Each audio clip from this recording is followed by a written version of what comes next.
Welcome friends. গতকালকে মাননীয় মুখ্যমন্ত্রীর ঘোষণার পর আপনারা বেশ কিছু প্রশ্ন করছেন, তার যথেষ্ট কারণও আছে। মূলত তিনটি প্রশ্ন। যারা বিএড করছে, অ্যাপিয়ারিং বিএড বা 2023-25-এর যে সেশন, সেই সেশনে বিএড করছেন, তারা এলিজিবল হবেন কিনা।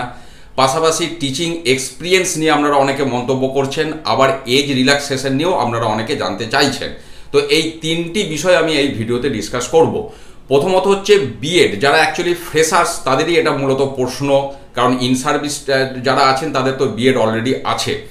তো সেক্ষেত্রে দেখুন 2016 সালের যে বিজ্ঞপ্তি ছিল, সেখানে যেটা বলা ছিল, certificate obtained on or before the last date of receipt of application shall be counted for academic and professional qualification.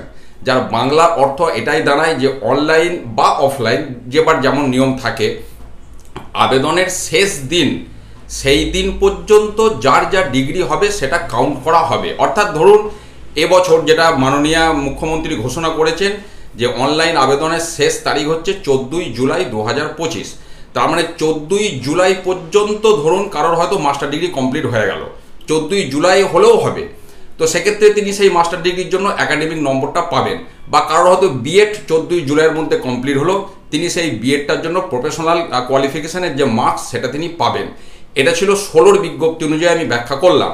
এবার নতুন যে বিজ্ঞপ্তি সামনে আসবে, সেখানে যদি এই নিয়মের কোনো পরিবর্তন করা হয়, তখন সেই পরিপ্রেক্ষিতে আমি আবার আলোচনা করব। তো এটা গেল এই কোয়ালিফিকেশনের বিষয়টা।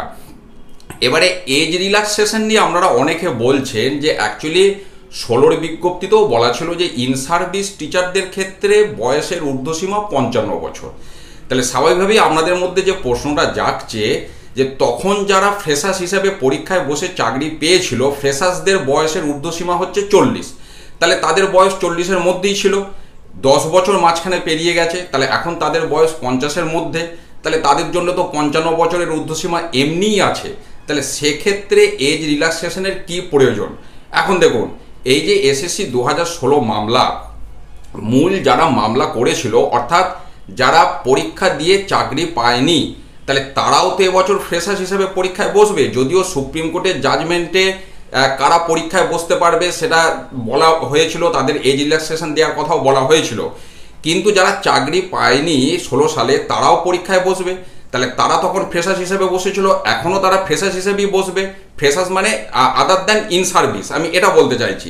তাহলে তখন ধরুন 35 বছর বয়সে কেউ হয়তো পরীক্ষায় বসেছিল, তাহলে স্বাভাবিকভাবেই তার এখন 45 বছর বয়স, কিন্তু বয়সের ঊর্ধ্বসীমা তিনি পাচ্ছেন 40 বছর, তাহলে তিনি এলিজেবল নন।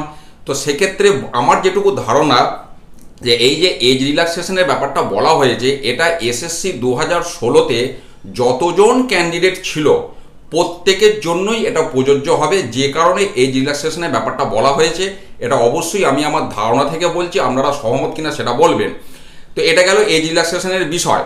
তো এছাড়াও অনেকে থাকতে পারে হয়তো পুরনো ইন সার্ভিস টিচার, তাদের বয়সটা হয়তো 55 ছাড়িয়েও যেতে পারে, সেটা খুব ব্যতিক্রমী কেস, সেরকম থাকতে পারে। এবার যেটা আসছি টিচিং এক্সপিরিয়েন্সের বিষয়টা নিয়ে, আপনারা অনেকে কমেন্ট করছেন যে আমি তো 2006 সালে চাকরি পেয়েছি, তাহলে ইন সার্ভিস হিসাবে আমিও বাড়ির কাছে যাওয়ার জন্য পরীক্ষায় বসতে পারি, সেক্ষেত্রে আমার তো প্রায় 20 বছর টিচিং এক্সপিরিয়েন্স, তাহলে আমি তো অনেক নম্বর পাবো। তো এক্ষেত্রে একটা বিশাল সুবিধা পাওয়ার ব্যাপার হয়ে যেতে পারে।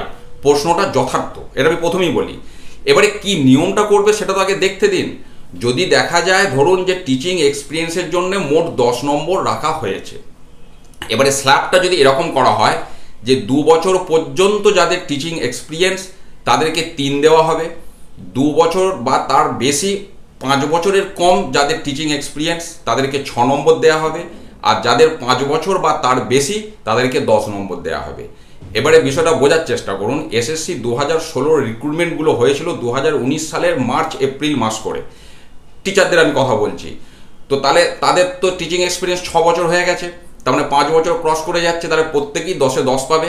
সেক্ষেত্রে আপনার 19 বছর 20 বছরের টিচিং এক্সপিরিয়েন্স হলেও আপনি 10-এ 10 পাবেন, তাহলে আলাদা করে অ্যাডভান্টেজ কিছু পাচ্ছেন না। কাজেই এই ভাবনাগুলো এখন থাকুক, কিন্তু বিজ্ঞপ্তিটা না বের হলে এর সঠিক পর্যালোচনা করা কিন্তু সম্ভব নয়। অনেক রকমই কিন্তু কন্ডিশন আসতে পারে। আবার এই টিচিং এক্সপিরিয়েন্স অনেকেই জানতে চাইছেন যে এটা 3 রকম কেস হতে পারে। এক, এসএসসি 2016 দ্বারা রিক্রুটেড ইন সার্ভিস টিচারদের শুধুমাত্র টিচিং এক্সপিরিয়েন্সের নম্বর দেওয়া হতে পারে। 2, যিনি যে ক্যাটাগরিতে আছেন শুধুমাত্র সেই ক্যাটাগরির জন্য টিচিং এক্সপিরিয়েন্সের নম্বর দেওয়া হতে পারে। অর্থাৎ ধরুন 9-10-এর জন্য এখন তিনি শিক্ষকতা করছেন, তার হয়তো মাস্টার ডিগ্রি হয়ে গেছে, তিনি এবার 11-12-এর জন্য পরীক্ষা দিতে চাইছেন, সেক্ষেত্রে তিনি টিচিং এক্সপিরিয়েন্সটা নাও পেতে পারেন, যদি নিয়মটা সেরকম করা হয়, আমি এটা বলতে চাইছি। আবার নিয়মটা এটা হতে পারে যে সমস্ত ইন সার্ভিসের জন্য টিচিং এক্সপিরিয়েন্সটা ওপেন করে দেওয়া হলো। কাজে নিয়মটা কি হবে সেটা দেখতে হবে, তারপর স্ল্যাবটা কিভাবে করবে, নম্বর বিভাজনটা সেটাও দেখতে হবে। কাজে অনেক কিছু ফ্যাক্টর আছে, অনেক কিছু করি, অনেক কিছু করা যায়, এটা হচ্ছে মেন বিষয়। কাজে একটু অপেক্ষা করুন, বিজ্ঞপ্তিটা সামনে না এলে মাননীয় মুখ্যমন্ত্রী সামান্য কিছু বক্তব্য রেখেছেন, সামান্য কিছু ইনপুট দিয়েছেন, যার দ্বারা সমস্ত আউটপুটকে এক্সপ্লেন করা সম্ভব নয়। বিজ্ঞপ্তি 30 তারিখে প্রকাশিত হোক, তখন আপনারাও দেখতে পাবেন, আমিও সেই নিয়ে ব্যাখ্যা বিশ্লেষণ করব। একটু অপেক্ষা করুন, ভালো থাকুন, সুস্থ থাকুন, ধন্যবাদ।